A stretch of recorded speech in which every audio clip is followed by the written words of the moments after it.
I think we can start with your permissions. Great. Thank you. I take it as a yes. So, earlier this month, it was 80 years since Rabindranath's passing away. And Baishe Shravan evokes so much of Bengali emotions that we set aside our best memorials and tributes in the poet's honor. But Rabindranath had a very affectionate mentee as well, and we all know who he was. And he was one of the greatest Indians ever as well by his own rights. But we have been living his memories packaged in a shroud of mystery and mired in controversies. Yeah.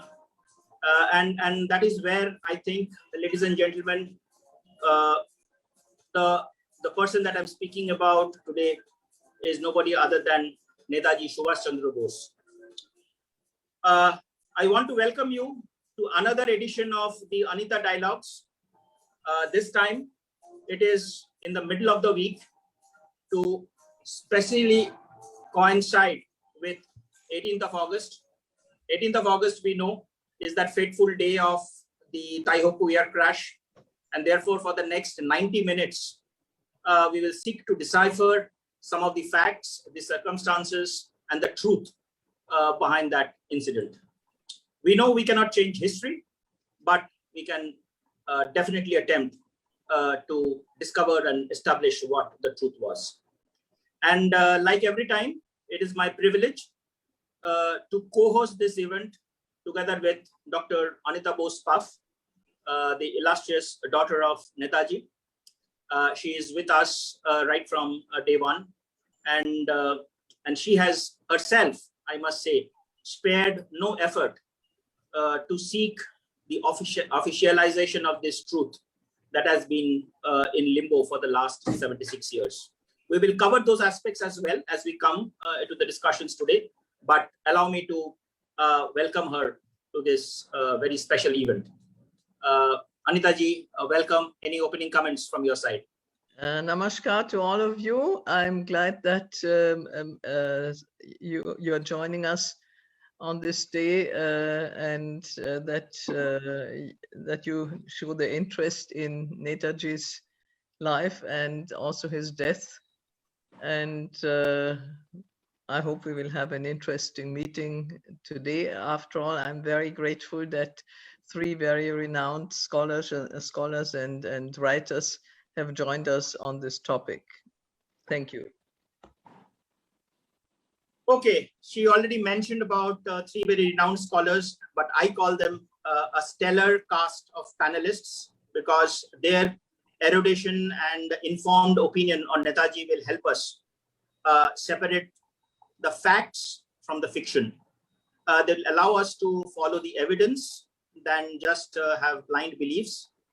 And of course, there has been a lot of clutter that has gathered over these years. And we will try to see how we can discover the clarity from the murky picture that we are portrayed. So without further ado, I will move to my first guest. And my first guest is no stranger to the Anita Dialogues because we are delighted to welcome you back to the Anita Dialogues since the second episode that you joined us in March, Dr. Leonard Gordon. Professor Gordon, as I like to call him, he has a lifetime of works dedicated to Bengal because he has published Bengal, the Nationalist Movement, 1876 to 1940, in the year 1974. And in 1990, his book, Brothers Against the Raj, a biography of Indian nationalists, Sarat and Subhash Chandra Bose, has become the definitive Bible, I should say, for history buffs who look up for authentic information on Netaji and the period of Indian history. But I must say that in today's context, Professor Gordon's undisputed authority has been his painstaking research on the circumstances and the unfolding events around Netaji's plane crash, his first-hand interview of more than 40 years ago, I guess it was 1979, with the survivors and the witnesses to that incident are still very invaluable evidences for the resolution of this issue. So, Professor Gordon, welcome and thanks for joining us. You promised you will come back, and we are grateful that you are back with us. Thank you. Any opening comments from your side, Professor Gordon? Well, 40 years ago seems quite a while. And I also have to mention right away that by a remarkable coincidence, Anita and Martin were in Tokyo for part of the time that I was in Japan in 1979. And Anita was present for some of the interviews that were conducted with plane crash survivors. And she also met General Fujiwara. And we should all honor Fujiwara Iwaichi as an honorary Indian patriot. I mean, we should remember that of all the Japanese, Fujiwara was the most friendly, accommodating, and helpful to Indian nationalism and to Netaji throughout.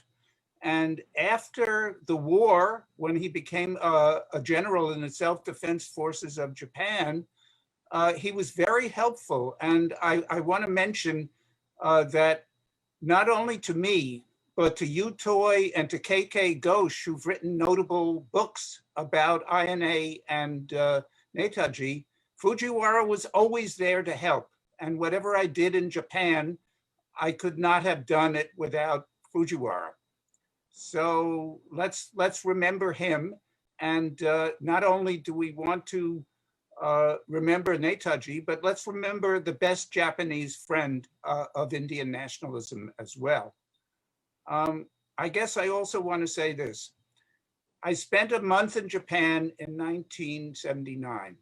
I met a lot of Japanese military officers, some of the highest ranking of the Japanese military establishment. And the one person I became friendly with was General Arasue, who was the head of Japanese intelligence, 1943 to 1945. I never met a single Japanese military officer who did not believe that the plane crash took place. They had their own understanding. And I must say that many of these people, starting from Fujiwara, General Katakura, General Arasue, many, they said, why are the Indian people not taking the ashes of their hero from Renkunji Temple back to New Delhi to honor him appropriately in the place that he should be honored as a great Indian patriot? So I think maybe that's enough. Thank you. Yeah, Professor Gordon, we will come back up to a few of these points that we mentioned, but we are just going around for a round of introductions with the guest panelists, and hence we will come back to your point. And of course, those are a few of the questions that we want to also cover.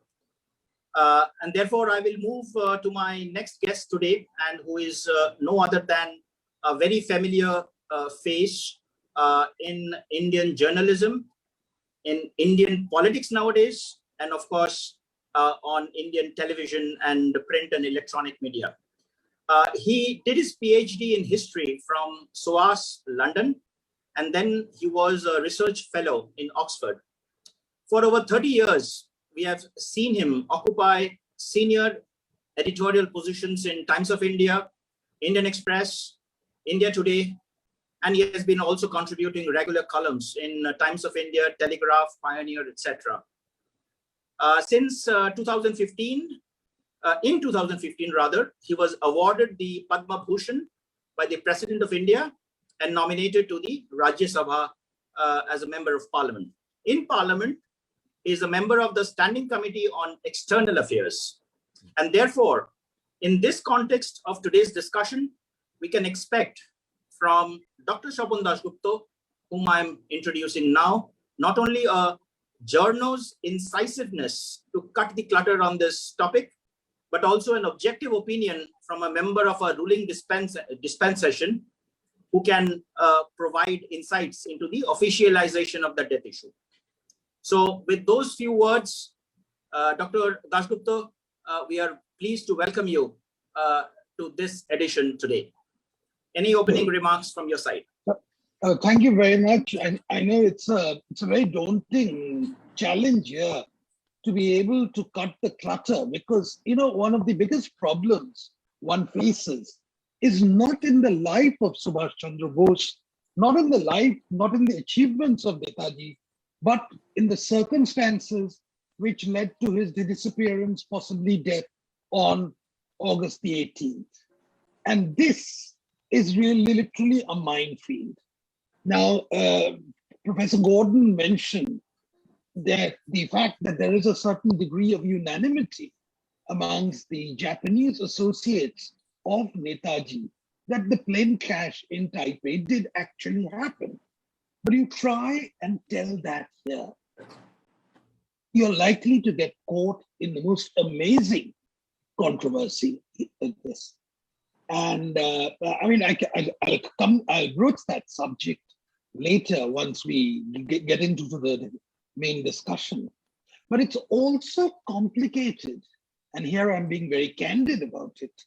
It's also complicated hideously by the fact that along with this controversy over what happened on August the 18th is a subterranean family dispute, which makes it very, very difficult to actually tread an objective path. And all of it invariably gets politicized in some way or the other. So I'm just putting certain warnings and flagging off those things, because why, to answer that question, why is this still a live subject today in India, when in large parts of the world, in other associates of Netaji, it appears to have been a closed issue a long time ago? Correct. Thank you. I think those are very important words, because the thing that you mentioned, that why is it a live issue in India while it was a kind of a closed issue in the first few years after his death itself. Therein lies the point as to how the things evolved and where the clutter happened. We'll come to that, because those are the areas which we are trying to decipher today together with your guidance and help of a panel like you. But I would like to come to the last but not the least, the third guest today, Mr. Shumeru Roy Chaudhary. Mr. Shumeru Roy Chaudhary is actually an architect by profession, but he is a Netaji scholar by passion. He is a pass out of IIT Kharagpur, and then pursued his higher studies at the University of Nottingham, and then retired as the chief architect from Government of India service. In this exposure in the Government of India service for 33 years functioning, he acquired that sharpness, he says, and the analytical ability to do the in-depth study of the declassified files on Netaji to reach the truth. He has found out and serialized the flaws inherent in all the conspiracy theories on Netaji's death.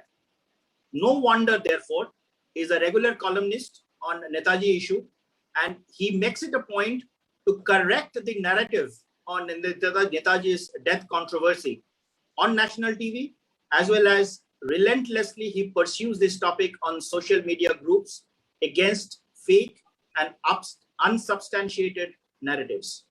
Quite obviously, therefore, he has also written a book, and the name of that book is Russian Theory is a Fancy, which is one of the theories that he has perhaps chosen to pick up as a topic to quash.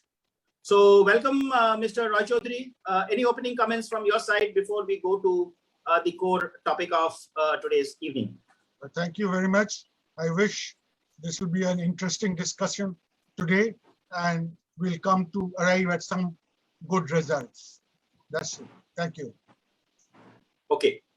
So I know that we have a very distinguished panel. All of you are Netaji scholars. You know a lot of stuff, the minute by minute happening, the names of people, etc. But we also have a very live audience, which is going on Facebook here.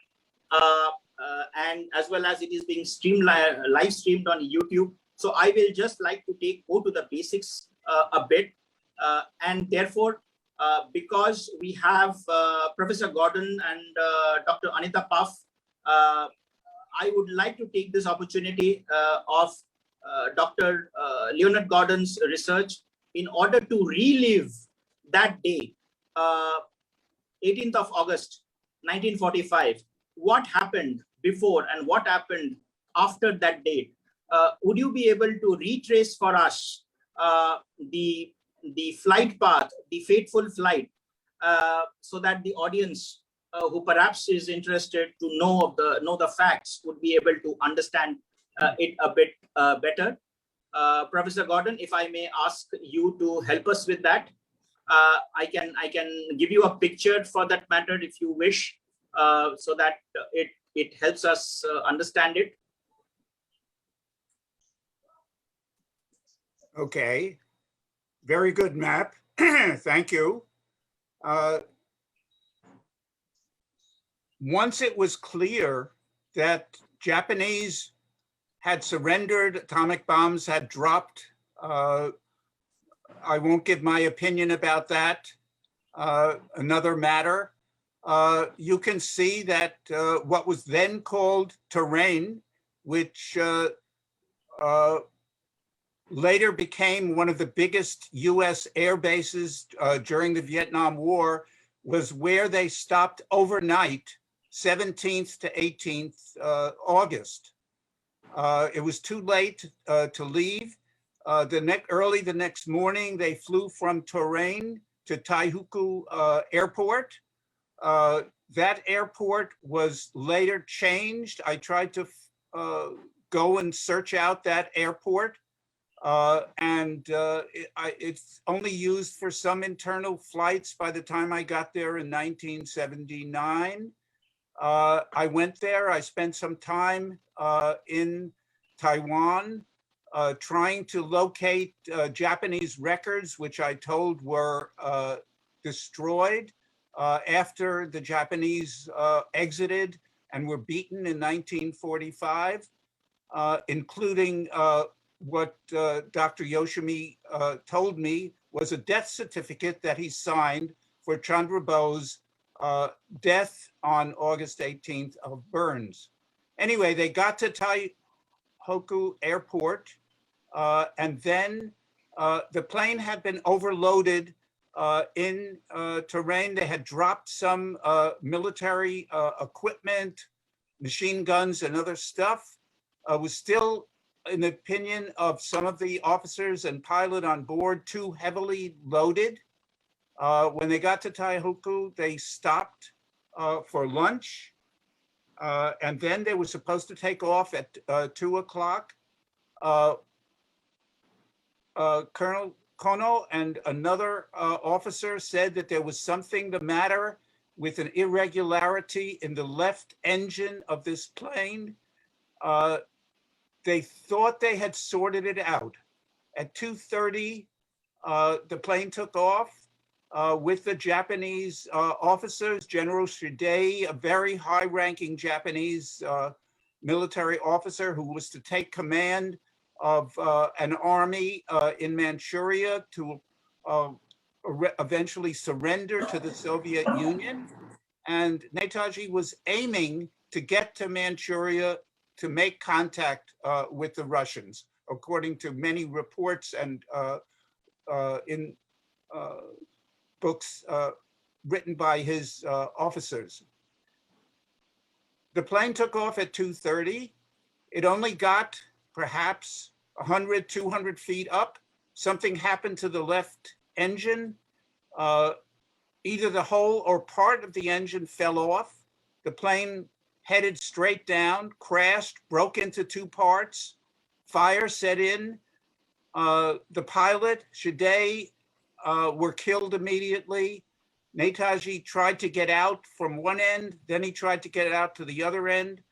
Habibur Rahman said that he was splashed with gasoline. There had been a container of gasoline that the plane might need, which was near him.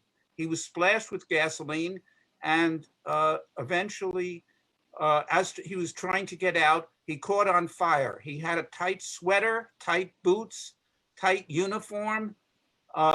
He got out. Several of the survivors, Rahman and other Japanese, said that he was on fire. He got out, tried to get some of this clothing off, probably didn't succeed, collapsed on the ground. Rahman tried to help him.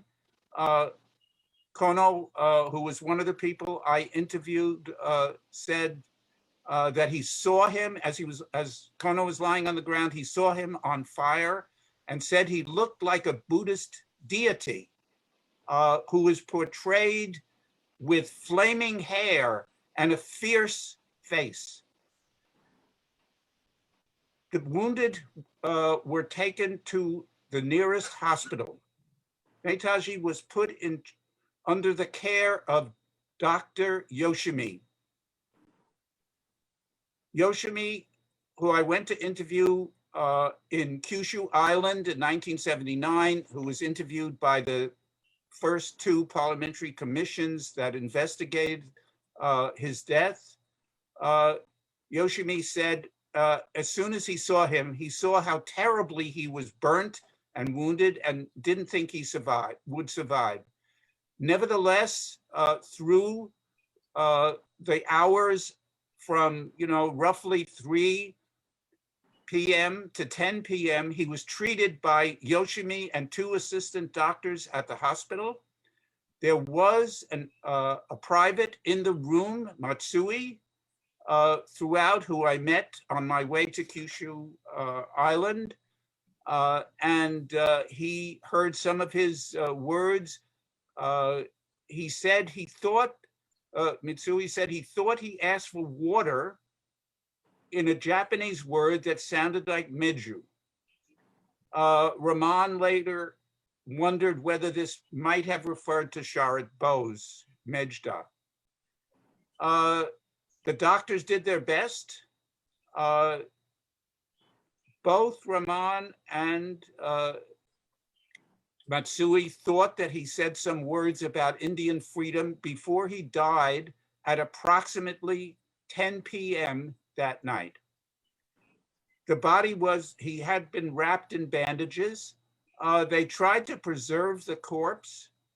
Then they found out the next day that there would have to be a cremation because there was no way to transport this body somewhere else. The body was taken to the crematorium and the cremation was carried out. The ashes were put in an urn. A few days later, the urn was carried by Captain Hayashida, who I also met en route to Kyushu Island, were taken to Tokyo. Eventually, they were turned over to an Indian organization in Tokyo, and then they were taken to Reikanji Temple, where many of us believe they are still sitting. I will say that the people I interviewed were Kono, Takahashi, this is Nonogaki, the one to my right in the group photograph, and to the left of Anita, and that's Nonogaki, and Kono is in the other photograph. These 2 officers had very bad burns scars. Now remember, this is 34 years later. I'm meeting them in 1979. These 2 guys had very severe scars from the crash, from the burns that they suffered from on that occasion on August 18th, 1945. Now, I want to say, before I turn this over to all the other panelists, the British were very concerned about whether they would have to deal with a live Netaji. Colonel Figgis, who was an important British intelligence officer, made a thorough report and investigation in early 1946. For whatever reason, that report was not made available to the public. In fact, I don't know whether it's ever been completely made available to the public, but was partially revealed in 1997. And I published part of Figgis's report in the Times of London in 1997. But in 1979, I got Figgis's address, wrote him a letter, and he wrote me a letter and said I was not allowed to keep a copy of my report, but my investigation showed that he died in the plane crash, and that's that. And that letter to me is quoted in my book. So the British were also concerned about what to do about Sharat Bose. They were not keen to release him until they were sure themselves that Netaji was dead. So they waited until sometime in September 1945, and then they decided to release Sharat Bose because they were convinced that he had died in the plane crash and was not going to come back and make trouble for them in case they would have to try him or whatever they would have to do. So they waited to release Sharat Bose. But once they were convinced that he was dead, they released Sharat Bose, who then entered back into Indian politics and was very important in trying to oppose the partition of Bengal as part of the partition of India. So let me just say in closing that Kono, Takahashi, and Nonogaki were three survivors that he interviewed. Matsui in the room when he died, Hayashida, who transported the ashes, Yoshimi, who treated him in the hospital. So to me, it's pretty convincing. Guys don't make up scars on their arms. They don't make up this kind of testimony. What is in it for them? And I have said, since I started studying about Netaji in Calcutta in 1963, if you got a document, show it to me. I say it again today. If you have a bona fide document, show it to me. I'm happy to read it. I'm a historian. I'm a Bideshi. I don't have a vested interest here. If you can persuade me that I am mistaken with the evidence that I have gathered and presented so far, I'm willing to look at it. Show it to me. Okay, thank you. Thank you, Dr. Gordon. I think that was a good amount of details which you have captured. I just want to add here that we have tried to take your inputs with respect to creating the main on the plane, and that's how we created the list of people whom you met.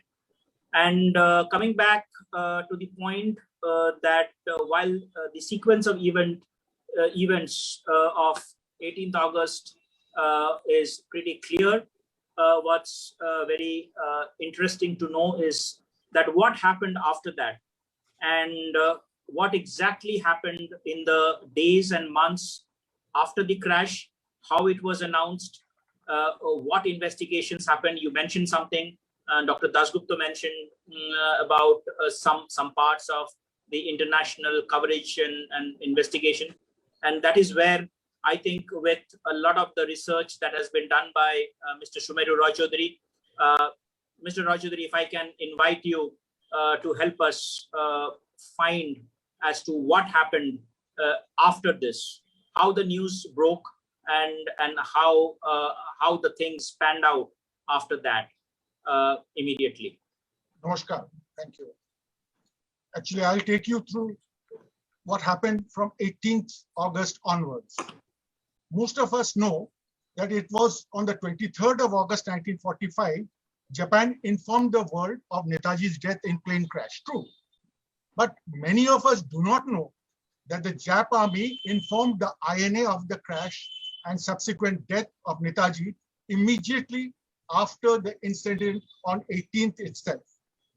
General Bhosle, to whom Netaji handed over the charge of the INA at Bangkok on the 17th, received the first coded telegram of the unfortunate news at 11 p.m. that night, Bangkok time, followed by two other telegrams later, telling him that the cremation is going to take place in Taihuku itself, as the coffin did not fit into any plane. Next day, he communicated the news to some of his trusted colleagues and officers. So not only Bhosle, now about the 5 other Netaji's companion in his last flight, Devnath Das, Gulzara Singh, Pritam Singh, Abid Hassan, and Iyer, who were stranded at Saigon from 17th onwards till 20th. So on the 20th, when they were leaving Saigon, they got the news from Japanese officers who were arriving at Saigon, but they couldn't believe them, as they have not heard anything from the Jap authority. So one of the most must thing we should get rid of is the rumor that on 23rd August, Jap authorities fabricated the news. So it was not a fabrication. It was, that one was an official announcement. Now, because of the suddenness and right after Japanese surrender, like any other ordinary Indian, the Allied commanders too didn't believe the Reuters news, which was from the domain which was heard over the domain radio. So first, Admiral Mountbatten, on behalf of the British forces, sent a request to General MacArthur on August 30th, that means 18th and 30th, only after those few days, for an inquiry about the death of Netaji. The Japanese government submitted their report to MacArthur on 19 September, that is within 19 days. It was a preliminary report, and it stated that Bose was injured in an air crash on 18th August and died the same evening. Simultaneously, the British India government in that September itself sent their investigating team to Bangkok, Saigon, and Taihuku to investigate the same question. They also came back with the conclusion that as a result of a plane crash at Taihuku on at 2 p.m. around on 18th, Bose was seriously injured and died at midnight. So maybe, as Gordon was mentioning, maybe after getting this report, Sarat Bose was released from prison. Now, these two investigations clearly concluded that Netaji was dead, but rumors in India that he was alive and would return, and the popular support of the INA veterans unnerved the British. The Americans were that way more forthwith. In their War Department letter of 20th June 1946, they clearly mentioned that though there is no direct evidence of Bose's death, their intelligence division does not have any evidence that Bose is alive. They were absolutely clear. A third investigation was carried out by Colonel John Figgis, a senior British intelligence officer, between May and July of 46. Figgis interrogated, as Professor Gordon was saying, 6 Japanese officials, including the Japanese doctor Suruta, who treated Netaji at the Nanmon hospital, where Netaji was taken after the crash. Figgis submitted his report on 25th July 46, where he clearly concluded, if I can quote him, in the evening, Bose suffered a relapse, and although the doctor once again administered a camphor injection, he sank into a coma and died shortly afterwards. The chief medical officer in charge of the military hospital at Taihuku was Captain Dr. Yoshimi. His testimony was recorded when he was imprisoned at the Stanley Prison in Hong Kong by Captain Alfred Turner of the War Crimes Liaison section of Taiwan in October 46. He too informed that Netaji died in the hospital the same night. Unfortunately, all these 4 reports were classified as secret, and therefore the people remained unaware, and speculation on Netaji's whereabouts in India continued. I'm sorry to interrupt you, Mr. Roy Chaudhary. Yeah. Do you mean that these 4 investigations were conclusive and clear, and if they had not been declassified, the news about Netaji's death would have been official as early as before India's independence? Sure, it was. Do you think the Allies would have stopped chasing Netaji, who was their prime enemy? They were sure about his death. That's why they gave up the chase. Sarat Bose was released. All this. These things also goes to prove that he was no more, physically no more. Now coming to 19, and I'll come to this 1955, all before India government came in. In 1955, when India government sought Japan's permission, here's is important, permission to conduct an inquiry in Japan into Netaji's death. Japan shared a detailed report in January 1956, comprising interviews with 13 witnesses, including Netaji's co-passengers and the doctors who attended on him. In addition to the description of the crash and details of passengers died and the map plane seating arrangement that you have shown just now, besides that, the report mentions that Bose's cremated remains were handed over to Mr. Iyer, and the articles, that means the treasures, left by Bose to Mr. Ramamurthy on September 8, 1945 at the Imperial headquarters in Tokyo. In the same year, in 1956 again, on India's request, the British government asked the Taiwanese government to interview employees of the military hospital and Taipei Municipal Center. So the Taiwanese government sent the eyewitnesses account of to the UK mission, who in turn sent it to India. The Taiwanese report of 1956 cast no doubt on the details of the crash or the subsequent death of Netaji. And now here, nowadays, some people raise a Taiwanese report of 2003 of not a Taiwanese report, a minister's comment, a minister's letter. Now here is a Taiwanese report of 1956, which the conspiracy theorists like to cover up. It clearly mentions, the Taiwanese report clearly mentioned about the crash and Netaji's death. They had interviewed the personnel of the crematorium and the hospital.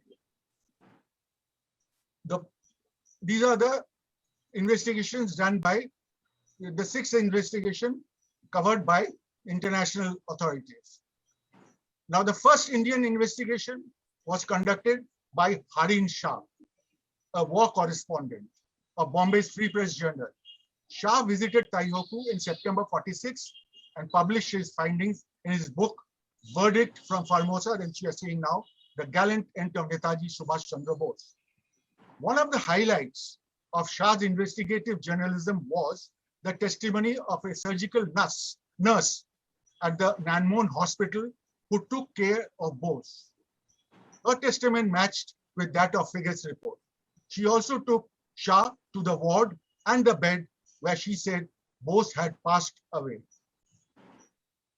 Another important private investigation, that is of the defunct Indian Independence League, IIL, which was carried out by the officers of the IIL, and that was based on the circumstantial evidence and individual contact since 1946 and up to 1953. Their report came out in 1953, and they also concluded the same as the previous mentioned 7 investigations, but with a difference. They say the crash was not an accident, but an act of sabotage, because the Japanese could neither risk shielding Netaji from the Allies lest he resurface, nor hand him over and endanger relations with India. And I quote them, to save herself from the wrath of both India and the occupation forces, Japanese officials separated Netaji from 5 of his 6 associates and made the crash happen. Incidentally, I mentioned here that Japan still maintains 3 Netaji files as secret, while other countries have declassified them. Why? A big why for me. So if I can take a break here, and perhaps have a discussion with respect to these 6 theories before we go to the Indian investigations or inquiry committees, so as to say. I come to Dr. Swapan Dasgupta. Dr. Dasgupta, you were saying that all the international theories were in support of this. So can I ask the question that what prevented the first 10 years after Netaji's death to cement this issue? Any specific reason that comes to your mind that kept this issue alive rather than cement? The declassification, the classification being one part of it. Other than that, well, I think, of course, the classification. I mean, in most cases, classification hasn't yet been complete. It's still undergoing declassification in various parts. But I think, the main reason was a little political. That the news of Netaji's death was greeted with a sense of disbelief, particularly in Bengal. It was assumed that this Netaji, just as he managed to get away from Elgin Road in Calcutta in 1940, had once again staged something elaborate, a ruse, and is probably waiting in some way and would reappear at the right time. Now, what this belief was based on is not very certain, but that this belief was very real is undeniable. That it actually sunk in to the consciousness of a large number of people that here is this, and then this belief was peppered with a lot of further conspiracy theories that actually Netaji is not being allowed to return to India because of some elaborate conspiracy or some elaborate ploy by Nehru, in which the various parts of the Congress leadership were involved, because they didn't want to see him as a competitor. So this was the background in which first the question marks started appearing on this. Now the question marks were further reinforced by the fact, look, you've got to look at it in this way. August 1945, this was the closing stages of the war. In various parts of Southeast Asia, the Japanese were in disarray. And although the Japanese occupation was intact, the effect of the surrender was quite profound. It was only natural that there will be a lot of missing documents.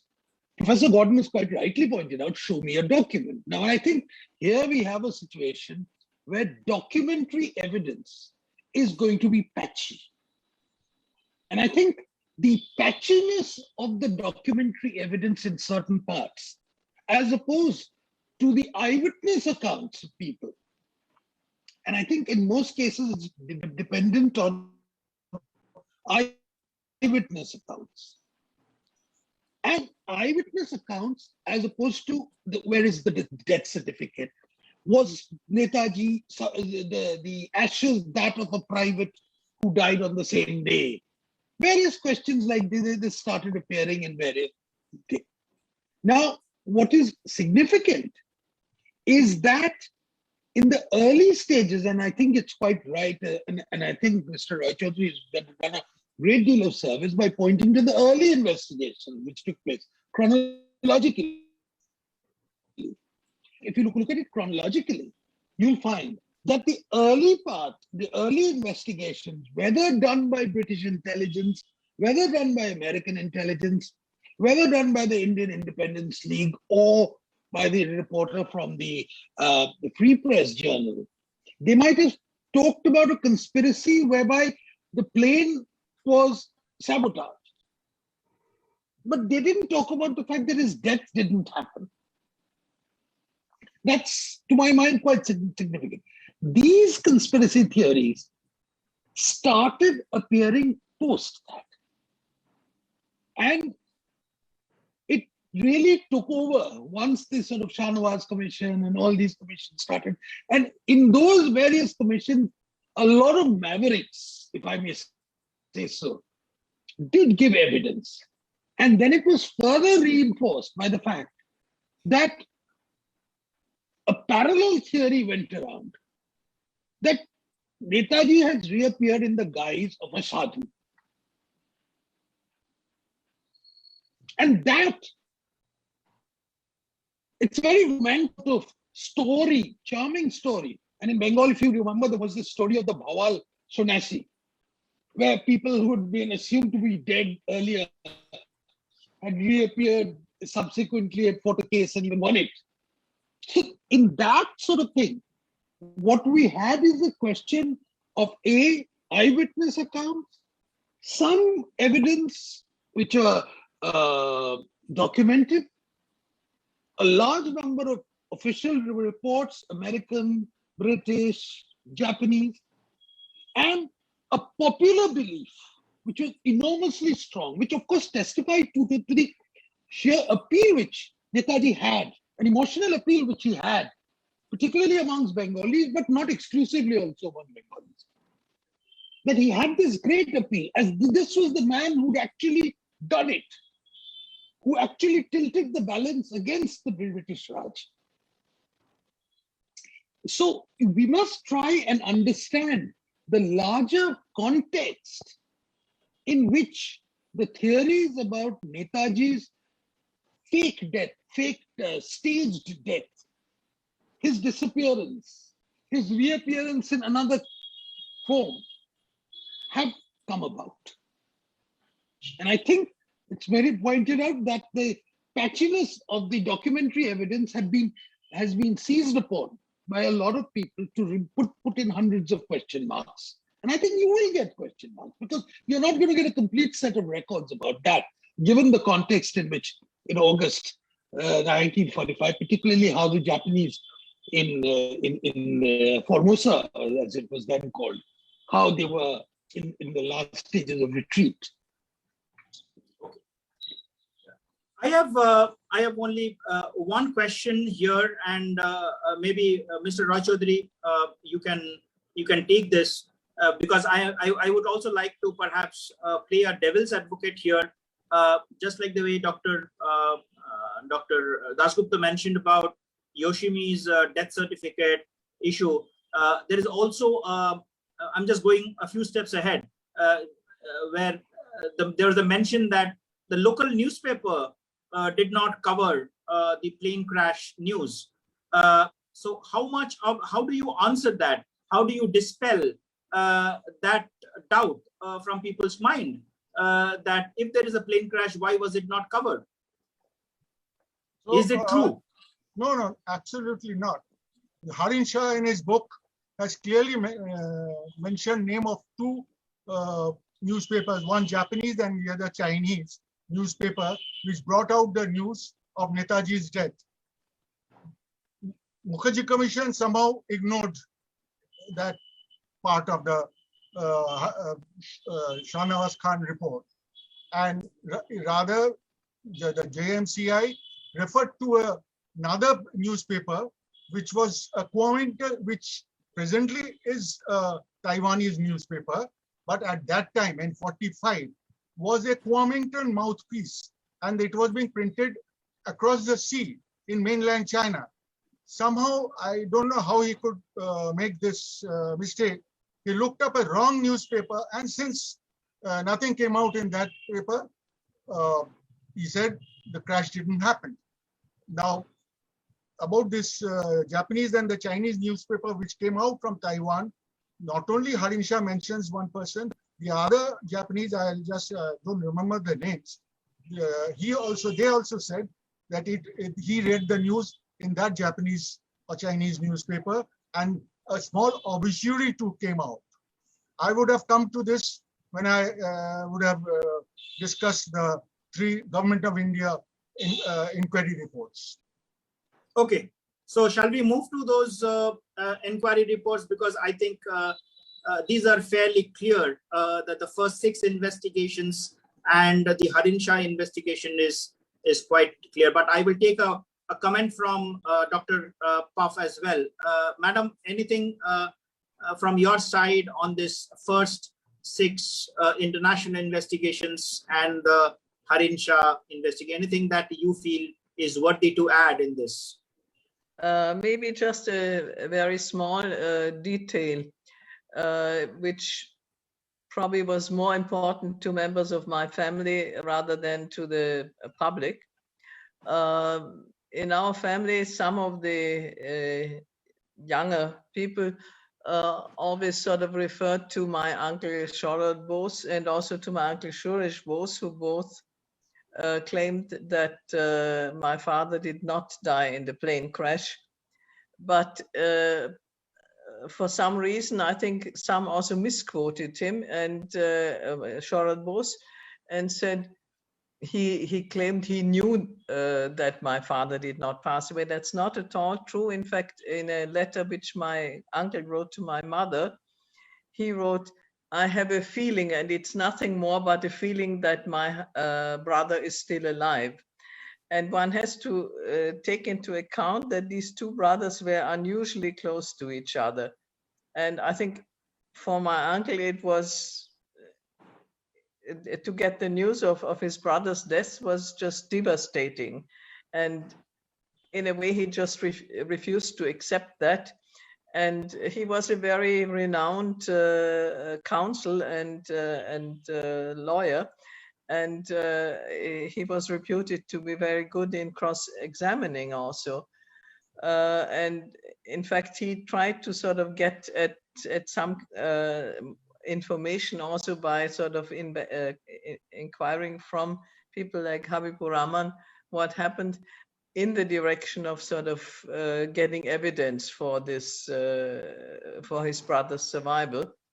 My mother was another person who sort of hoped for his survival, but of course she was far away and had even less information available than my uncle. And my uncle definitely got some of this evidence which you presented before. That is, when he traveled to Europe, Harin Shah was in Prague at the time with the Indian embassy or legation. And when my uncle was there, Harin Shah came to see him. And Lenny probably knows this personal recollection of my cousin Dr. Shishir Bose, who was the third son of Sharad Bose and who was along in Prague with him. And he told me once, and I'm sure he probably told Lenny too, that the story that Harin Shah told my uncle, which in essence coincided with what was released later, was very convincing indeed. But his father was so devastated about it, and one has to keep in mind my uncle Sharad was a very sick person at the time. He was suffering from severe heart problems. And so Shishir too didn't have the heart to tell him, well, accepted, but sort of try to downplay this thing. So my uncle kept hoping this, but partly he was used sort of as evidence, at least in our family, vis-a-vis some of the younger people who sort of doubted that that my father died in Taiwan at the time. That yeah, but how can you sort of oppose what Sharad Bose said? Where Sharad Bose did not say I know anything. He only said I have a feeling, and I think that feeling is understandable given the close relationship they had. It also explains why my mother, even though she heard about my father's death on the radio, and first accepted this, but then sort of also kept hoping, well, maybe it was another escape, like as you mentioned before, the escape from Kolkata, or for that matter, also his submarine journey to the Far East in 1943. So I think we have to keep in mind what the state of information was at different points in time. And as it was mentioned, the reports that were presented by Sumeru Babu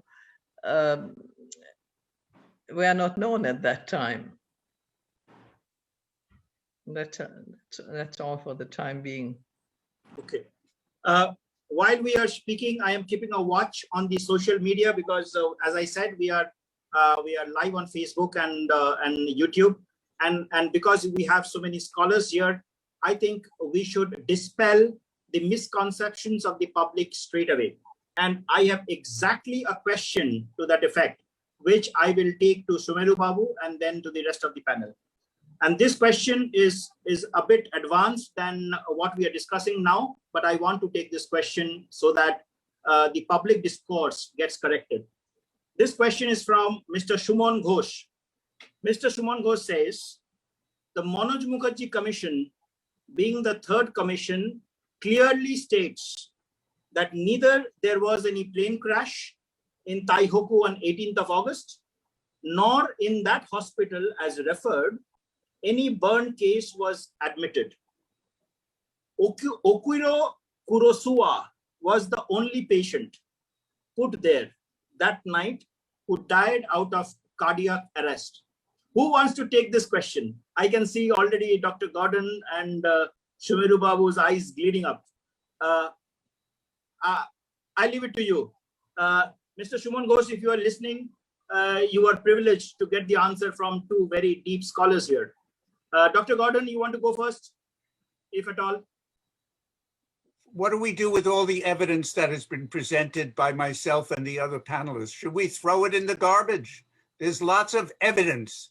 This just goes against all the evidence that's been presented. Now, by myself, by the first two commissions, let me just say that Mukherjee, I met him at the British Library.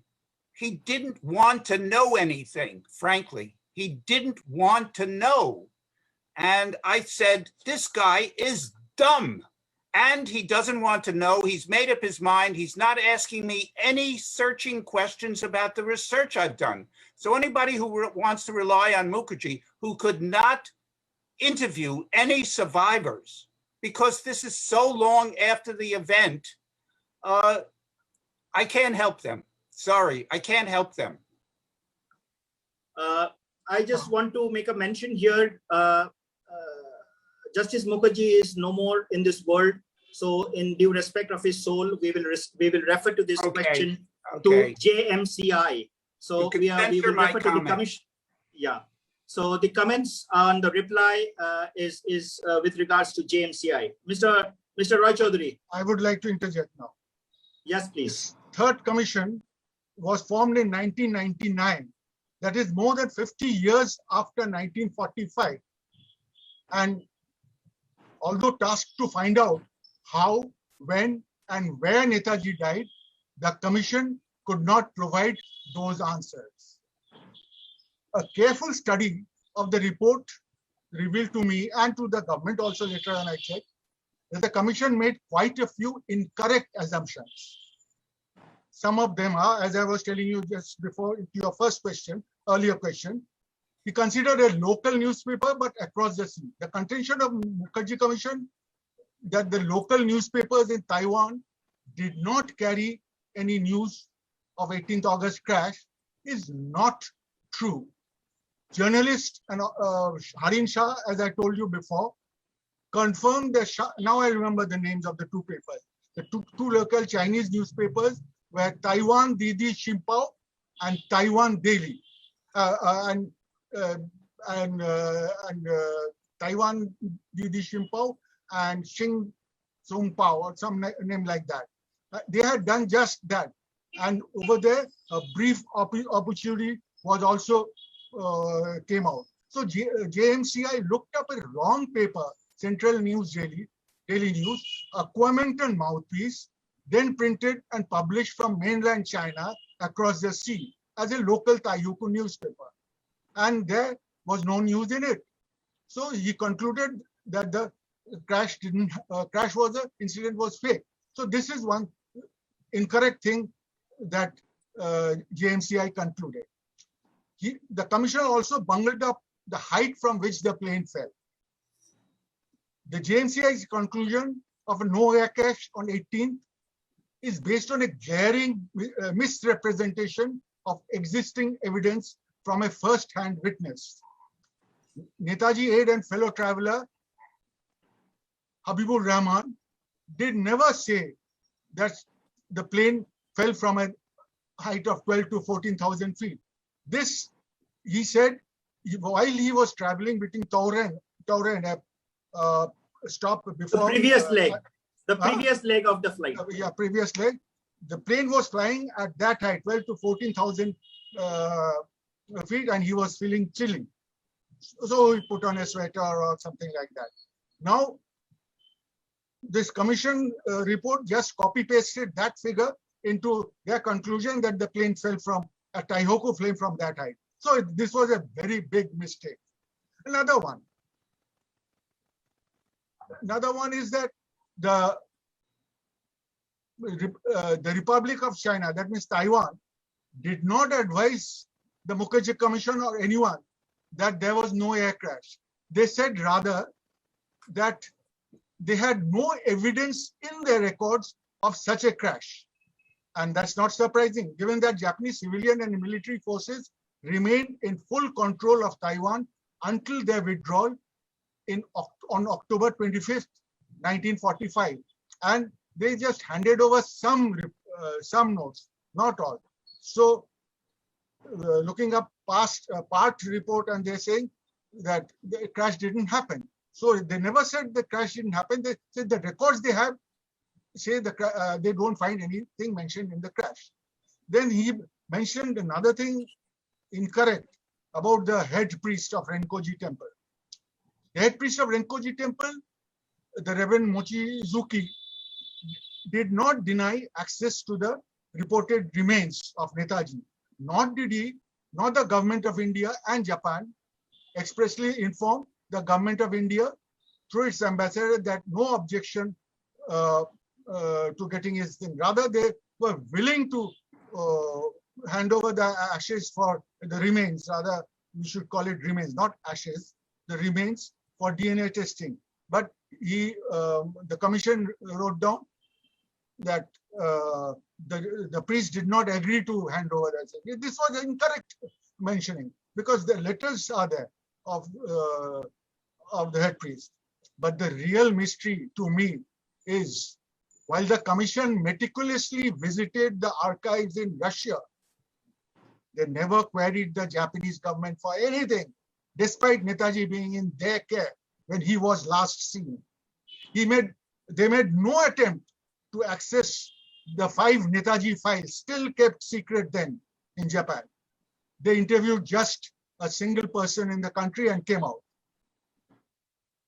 Now, these errors, omission and commission, raise the question whether the Mukherjee Commission was looking for those leads which now tie up with what Professor Gordon was commenting. Reading is whether the Mukherjee Commission was looking for those leads that could be construed as contradicting the previous inquiries. And contrary to what is rumored among the people, some section of the people, that the Mukherjee Commission, they say, was not discussed in Parliament and it was rejected summarily. But no, the Mukherjee Commission report was discussed in both houses of Parliament in May and July 2006. And 13 MPs from different parties participated in those discussions. Then the government placed a 26-page action-taking report at the end of these deliberations. And August 7th, 2006, the Home Minister explained in Parliament that the JNCI had not completed its preliminary mandate, that is answering where, when, and how Bose died. In addition, glaring shortcomings, here the government also found out these shortcomings, had been exposed in its investigation. Hence, after taking due care of the observations, the government would reject its findings. But just like the many conspiracy theories, what goes wrong, even today, that Mukherjee Commission finding was rejected without assigning any reason. But now, of course, the government has clarified a number of times through replies, through this RTI replies, and otherwise also through the literature, that the mystery is over and Netaji did die in 1945. There's no mystery actually. We are making up stories. I would rather put the blame on the media. They take it as a sort of masala thing to boost their TRP and all. The matter is all solved. Even the government of India has solved it. There's no mystery. Yeah, and that is where I want to come to Dr. Dasgupta, because I think you wanted to say something, but before maybe you make your point, maybe you can add my query to you as well. I have seen you speaking in many forums where, of course, you take reference to the Prime Minister's initiative towards declassification of the files in 2016, which is in fact a very commendable action. And when we look into the declassified files, Dr. Dasgupta, it is very, very clear that all the pointers are towards acknowledging that the Renkoji ashes are Netaji's, the correspondences and the interactions happening with the priests, even the fact that on this date, when Renkoji holds a memorial in honor of Netaji, they invite the officers of the Tokyo consulate, and the ambassador assigns a deputy chef de mission or someone to join. So under the weight of all these actions, which the government has rightfully done, can you tell us what is holding back the government from officially supporting the ashes or the DNA test, or even officially declaring that the air crash theory is the actual theory, everything else is farce? Can you just help us throw some light on that? You know, I think you've taken a view of governance and history as being black and white, and that it's our job to get to the truth. Unfortunately, in history, there is something, the truth is never, absolute. And in this case, what I think we can best do is remove as far as possible some of the clutter, some of the relevant questions from the irrelevant questions. Now, there are, as I pointed out, the relevant question is that there are gaps in the documentation. And there is also a context which can explain why there are gaps in the documentation because of the circumstances of the war. That is the reality. We have, on the other hand, quite a lot of formidable eyewitness accounts of it, and other things like newspaper reports, which Mr. Roy Chaudhary pointed out. And I think one of the biggest problems which the Mukherjee Commission, I'm sorry, I can't talk about what it is, what the Mukherjee Commission failed to do was that it was guilty of some of the most amateurish mistakes, which is possible. And best thing, they should have got a translator. Secondly, when we talked about this, the declassification of the existing Indian files, most of it has been declassified. There's only one Defense Ministry report which still remains, but which I met somebody who's had a preview of it, and where it said, there's a note from this report says Subhash Bose died in the plane crash. Pointing it because it's not going to be believed, so he just put it away, and it's remained in that way. But that history of the INA by the Defense Ministry report, should I believe the other, please the classification of all existing papers is, I think, a must. And I think it is necessary. I think the good offices of the Indian government should be used to get the Japanese to declassify the ones which are in their custody, whatever is in their custody. Finally, we come to this larger question of why the Renkoji. There have been various times when the Prime Minister has been to Tokyo, but they've actually not been able to go to the Renkoji temple because in the fear of because of the fear of an outcry. Are these Subhash Bose's ashes? No, as I said, most of the evidence points in one direction, but you can never have anything which can be called conclusive in the context of those times. There will always be that question. What Anita ji talked about, the feeling which Sharat Bose had. He had a feeling. And she also explained very wonderfully, the sort of background, the relationship of the person with it. Now that feeling becomes the truth. No, I must say that the story of Gumnami Baba, which has been peddled, is a fascinating one. If it wasn't fiction or fact, I don't know. But it's a great, compelling story. People love that sort of story. I call it Quentin Tarantino's Pulp Fiction. What you call it is not the thing. The point is, it's belief. A lot of people love to believe it because it fits in with their theory that there was a monumental conspiracy involving the Gandhi Nehru family against Subhash Chandra Bose, and this is part of that larger narrative.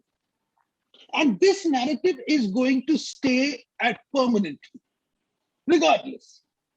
Could I? Now, at least the story. Now the story of Subhash Bose's reappearance, at least, has more or less receded and gone out of the window. But till the 1960s, that was a live issue. Could I just throw in a couple of little things? You may actually point out these things that. Yeah. We'll come to you. Yes, Professor Gordon, you wanted to say something. Yeah, I just want to put into a couple of Anita ji also wanted to say something. Yeah. Okay. First of all, in my book, I've quoted an immediate response from Sharat Bose, who accepted that there was a plane crash. Then maybe the feeling came later, but I've quoted a letter from August, September 1945, where he accepted that he had died in the plane crash. Then maybe somebody said, oh, well, maybe there's not enough evidence. Maybe he escaped again. And then the feeling may have been there. How could I lose my beloved brother? So, but the immediate response was he died in the plane crash, and he accepted that. Then something came later. Before this later sadhu, there was an earlier sadhu, Sholmari Sadhu. And when I was in Calcutta in 1964, there was a Bengali book, Solmari Sadhu Rahasyo, The Secret of the Solmari Sadhu. And since there's this story about this sadhu, I lived in the Ramakrishna mission in Calcutta, and I said to all my Bengali friends, they said, oh, Shubhas is coming to a meeting in 24 Parganas, you must come. So I said this, if he is coming, wake me up, 3 a.m., midnight, anytime. I'm ready to come. Just, I want to meet him. It would be great for my research. I'm ready to go. Anyway, nobody ever came. So that sadhu, actually, Surendra Mohan Ghosh, who was the leader of the Congress in the Rajya Sabha in the early 70s from Mymensingh. He was asked by Nehru to go and meet this sadhu, because even Nehru wasn't 100% sure. And Surendra Mohan Ghosh, who knew Netaji very well, said he went, he said, this guy is not Netaji. This is just a story. So that sadhu faded out, then another sadhu came. Maybe we'll get another one, I don't know. Anita ji, you wanted to say something. Yes, I want to add two things. One more sadhu story. Some of you may know of Dr. Leopold Fischer, alias Swami Agyananda Bharati. He was a very brilliant but very peculiar man. He was Austrian, claiming to be half Indian. He lived during the Second World War, and claiming to be half Indian, he was imprisoned together at the end of the Second World War with the members of the Indian Legion in Germany, and eventually went to India as a sadhu. And one has to add, Dr. Fischer was about 8 inches taller than Netaji. And some people sort of approached him because he was very fair and all that, and had a shaven head as a sadhu, that he was Netaji. And he would answer, said, look here, how can I be Netaji? I'm 8 inches taller than Netaji was. And then people would answer him, said, well, it would be no problem for Netaji to grow 8 inches. What do you want to say to that? And another thing I want to add regarding the Mukherjee report. There are many people who have read parts of the Mukherjee report, but few who have read every single line of it, including all the appendices. And the funny thing is, and frankly, I don't understand how Justice Mukherjee got involved in such a strange report, other than he was running out of time, because eventually, after 6 years of going about dealing with the subject, let's put it that way, he was put under pressure by the government to hand in the report. But the main text of the report does not tally with many of the appendices. Sometimes he writes some things which the appendices show in a were totally different. And the other thing which is peculiar, some of us got printed versions of that report sometime after it was published. And there were some documents in that version which are not, for example, in the online version of the Mukherjee report. And for example, there is one letter in Japanese which is in this more extensive appendices line, which was translated incompletely in a way which in fact contradicts what was in the original document. And so I'm very sad to say that as my fellow panelists have mentioned, the work on the report, probably by the staff, was shoddy.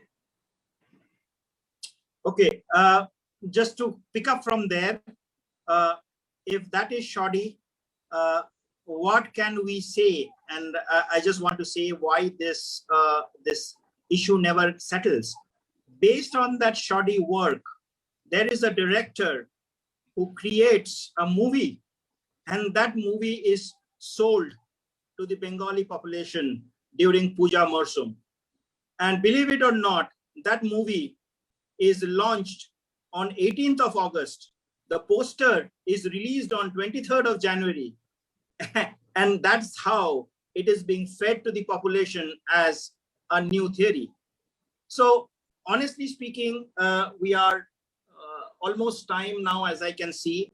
I took 90 minutes from you. I would not hold you back, but I want to have your closing comments that we have heard all your public statements with regards to how you want the resolution of the issues. Can I? Okay, before I do that, Mr. Rajodhuri, yes. Shoaib, I would like to bring out another thing which the rumor, to sort of counter the rumor, that many people talk about the dissentient report of Suresh Chandra Bose.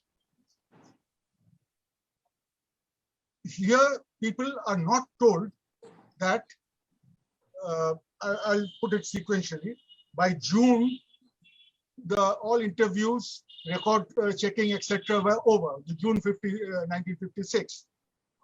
and they sat down, the committee sat down to prepare a draft report.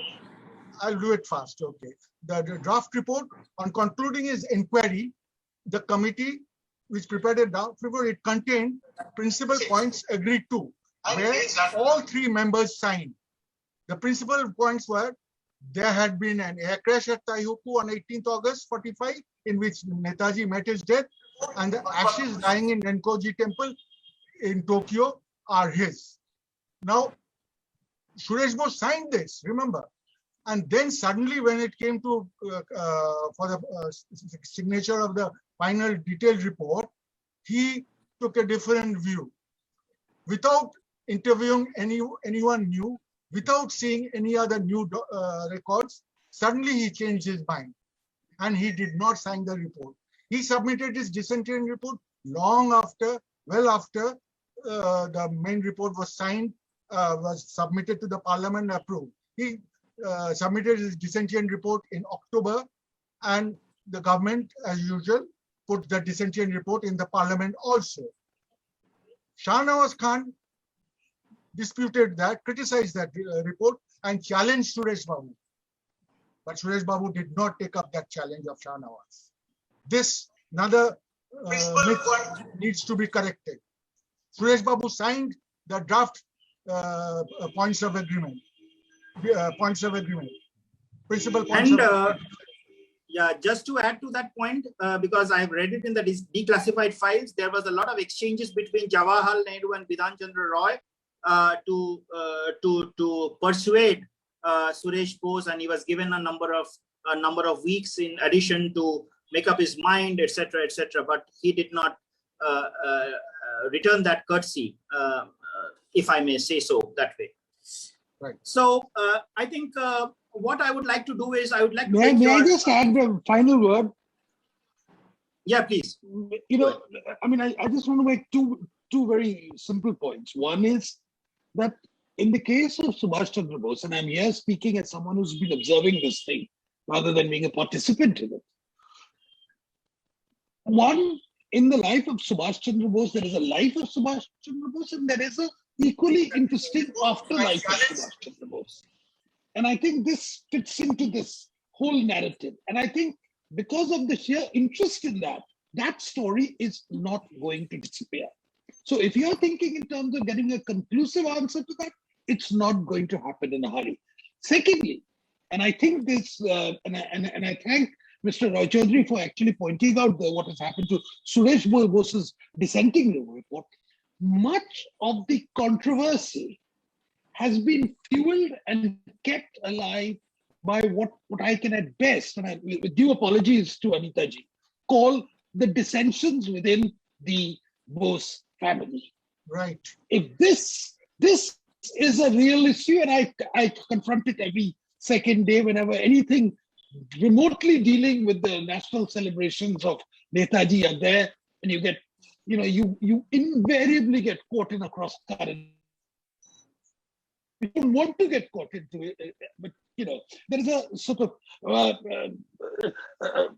I'm sorry to say, my Nirod Babu, Nirod Chandra Chaudhary once referred rather irreverently to what he called a Netaji trading company shuru hoyeche. Right. Right. And I think if, with due apologies to everyone, I think that is one of the reasons why the Renkoji thing has not been resolved. That's one of the reasons why the conspiracy theories still float. And this is one of the reasons why I think we will never get a final closure of this issue, despite all the evidence which is there. Noted. I think that's a very fair point. Professor Gordon, I will take a quick 30 seconds closing comment. If you had a wish that India should do to bring this issue to rest, what would be that wish list? 15 or 20 seconds from your side. We can't make documents reappear that have been destroyed and will never be found. But I think that since the evidence is so overwhelming on one side, maybe not all black or all white, but pretty much all white in favor of the plane crash. Let's have those ashes back and have a memorial to Netaji suitable in New Delhi, period. That's headline for tomorrow. If there is any newspaper journal watching this Facebook Live, that's your headline for tomorrow. Anita ji, your comment, please. Anything that you have in your wish list that you have not already asked? I certainly wish to have closure on this issue before I pass away. In fact, my oldest son kept pressing me to do that. He said, I don't want to inherit the problem. But one of the issues was addressed by Professor Gordon, that the remains should be brought back to India, and Netaji should be given a suitable memorial in connection with that. But there's certainly one factor which we have to take into account, and I was hoping to do something during this year, but with COVID, somehow one gets bogged down and is not able to travel. I think the technical know-how has improved a lot with regard to DNA testing. And I think one of you mentioned that the remains in Renkochi are not just ashes. There are pieces of bone. There is a tooth, which actually was put in later on, I understand. But possibly with the present day know-how of DNA testing, it should be possible to extract DNA maybe from the, or at least part of the DNA from the remains, and one could test the remains with regard to the DNA relations referring to the mainly female line of relationship, because that DNA is more likely to survive, and possibly something can be done that. And one more thing, I think it was one of you mentioned the still classified documents Japan has. I would hope that they would be declassified, at least so that we can learn whether there is anything relevant and interesting in them or not. And very likely there isn't, but at least then we would know there isn't. And maybe there is something interesting in it. For example, maybe that some evidence about the death certificate of Dr. Yoshimi turns up, or something else that might convince those people who do not believe in the plane crash. Mr. Rajadri, thank you, Anita ji. Mr. Rajadri, out of the researches that you have done, what else would you wish to do to contribute to a closure of this issue? Actually, if you could get the 3 files from Japan declassified, you'll get the answer over there. That is one. Thank you. The DNA test is, if possible, if it is technically possible, the DNA test will settle the matter permanently. But no, it won't settle the matter. But they'll say, the Jumamangers will say, keep on saying something, some excuses they will continue. But at least we'll be clear. It will settle the matter for many people, not for all. I agree with you. Yeah, it will be settled for. And my last salvo. And my last salvo is to Dr. Dasgupta. For the last 90 minutes, whatever we have discussed, is there anything that you see that's possible to take back to the Prime Minister, Home Minister, or External Affairs Minister to contribute to the closure? Is there anything that you have found that can be taken back to them? Yes.